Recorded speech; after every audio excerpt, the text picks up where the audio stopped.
I need you to stop what you're doing right now because what I'm about to share with you could mean the difference between losing up to $2,400 or keeping that money safely in your pocket where it belongs.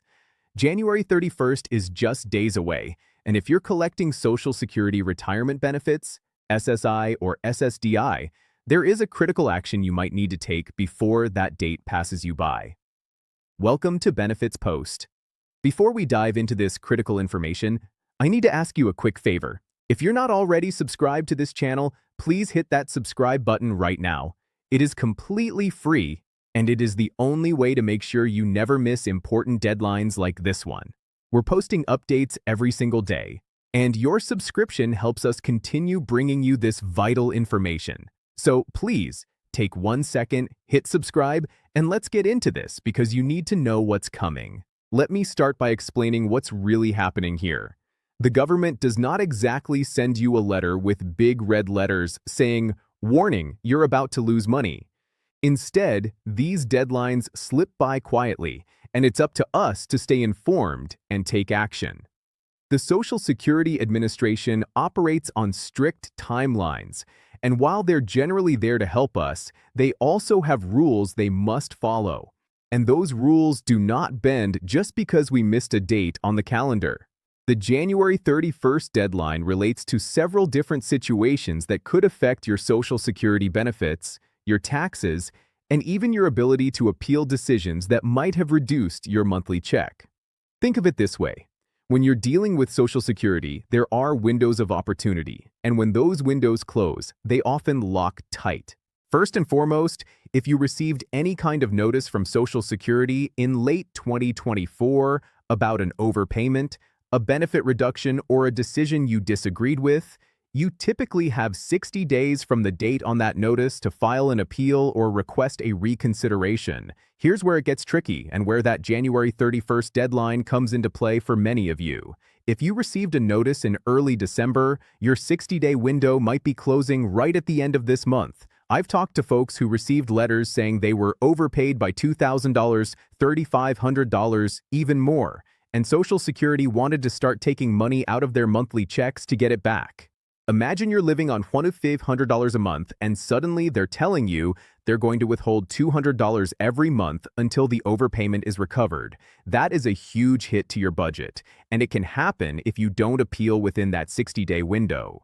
Here's the important part. If you can show the overpayment was not your fault and that paying it back would cause you financial hardship, there is a very good chance Social Security will waive that debt. But you must file your appeal before the deadline. If you wait just a few more days past your window, you lose your right to appeal and that money is gone. If you're collecting Social Security and you also have other income like a pension, part-time work, or investment income, the IRS requires you to report certain things by January 31st to avoid penalties and make sure your withholding is correct for the year. I'm talking about Form W-4V if you want to have voluntary tax withholding from your Social Security benefits or updating your withholding preferences if your financial situation changed in 2024. A lot of folks do not realize that Social Security benefits can be taxable depending on your total income. If you're not having enough withheld throughout the year, you could end up with a surprise tax bill come April.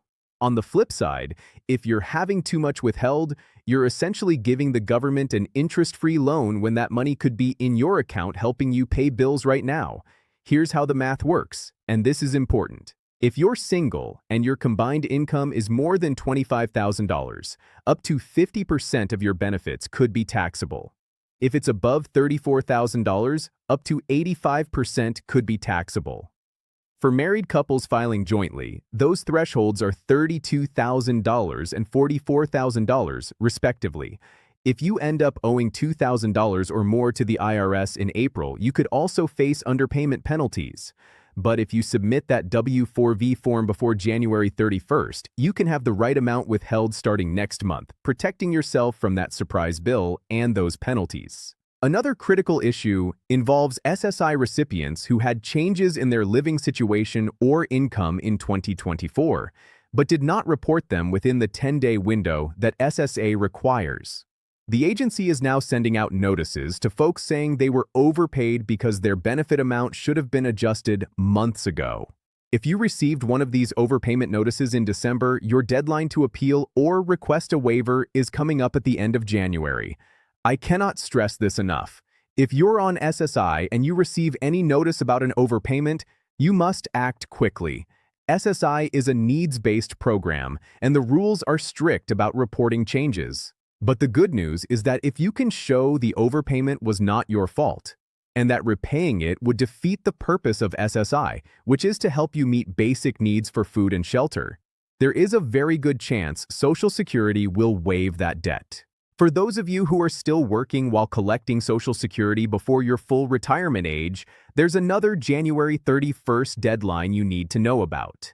If you're under your full retirement age for all of 2025, Social Security will withhold $1 for every $2 you earn above the annual limit, which is $23,400 this year. If you're going to reach your full retirement age sometime in 2025, the limit is higher at $62,160, and they'll only withhold $1 for every $3 above that amount. Here's the thing. If you went over that earnings limit in 2024 and you have not reported your earnings to Social Security yet, you need to do that right away. If they find out later that you earned more than you reported, they could hit you with an overpayment claim that could be substantial. I'm talking about folks who could owe back $2,000, $3,000, even $4,000 or more if they had significant earnings they did not report properly. The smart strategy is to get ahead of it. If you worked in 2024 and you're not sure whether you reported everything correctly, call Social Security at 1-800-772-1213 before the end of January and verify your earnings record. Yes, I know the wait times can be long, sometimes an hour or more, but it is worth it to protect yourself from a massive overpayment claim down the road. For my friends who are on SSDI, there's also a work incentive program that many people don't know about, and January 31st can be an important deadline for reporting your trial work period months. If you're on disability and you've been trying to go back to work either part-time or in a limited capacity, you're allowed to test your ability to work for up to 9 months without losing your benefits, as long as you report it properly. But if you don't report those work months correctly and on time, Social Security might decide you're no longer disabled and cut off your benefits entirely, or they might say you earned too much and create an overpayment situation. The key is documentation and timely reporting, and if you had any work activity in late 2024, make sure you've reported it before this month ends. Let me also talk about something that could actually put money in your pocket rather than take it away. If you're a widow or widower and you're currently collecting your own retirement benefit, but your deceased spouse had a higher benefit amount, you might be entitled to switch to a survivor benefit that would give you more money each month. But there are deadlines for claiming retroactive benefits, and depending on when your spouse passed away and when you applied, you might only have a limited window to claim those back payments. If your spouse passed away in 2024 and you have not yet applied for survivor benefits, you should do that immediately because you could be entitled to several months of retroactive payments. However, if you wait too long, you might only be able to claim benefits going forward, not backward, and you could lose out on thousands of dollars. The same goes for divorced spouses who might be entitled to benefits based on their ex-spouse's work record. If you were married for at least 10 years, you're currently unmarried, and your ex-spouse is entitled to Social Security benefits, you might qualify for a divorced spouse benefit that could be worth up to 50% of their full retirement amount. But again, there are time limits on retroactive benefits. And if you don't apply soon, you could miss out on money that's rightfully yours. So what do you need to do right now today to protect yourself before January 31st arrives? First, go through any mail you received from Social Security in the last 60 days. Look for any notices about overpayments, benefit reductions, or decisions you disagreed with. If you find anything like that, check the date on the letter and count forward 60 days. If that deadline is coming up at the end of January, you need to file an appeal or request for reconsideration immediately. You can do this online at ssa.gov, by phone, or by visiting your local Social Security office. Do not put it off because once that deadline passes, your options become very limited. Second, if you have any other income besides Social Security and you're not sure if you're having the right amount of taxes withheld, get that Form W-4V submitted before the month ends. You can download it from the IRS website, fill it out, and submit it to Social Security. This could save you from a painful tax bill and penalties later this year. Third, if you're working while collecting benefits and you're under your full retirement age, verify that you've reported all your earnings correctly. Make that phone call, even if it means waiting on hold, because it is worth it to avoid an overpayment situation. And finally, if you think you might be entitled to benefits you're not currently receiving, whether that's survivor benefits, divorced spouse benefits, or any other type of benefit, apply now. The sooner you apply, the more retroactive payments you might be able to claim. I know dealing with Social Security can feel overwhelming, and I know these deadlines can sneak up on us. But you've worked too hard and paid into this system for too many years to let money slip away simply because you didn't know about a deadline. $2,400 might not sound like a fortune to some people, but I know for most of you watching, that's real money that could make a real difference in your life. That could be 3 months of groceries, 6 months of medication, or just the peace of mind that comes from having a little cushion in your bank account. So please take these next few days seriously. Go through your paperwork, make those phone calls, and take whatever action you need to take to protect what's yours. You've earned these benefits and you deserve every penny. Do not let a deadline take that away from you.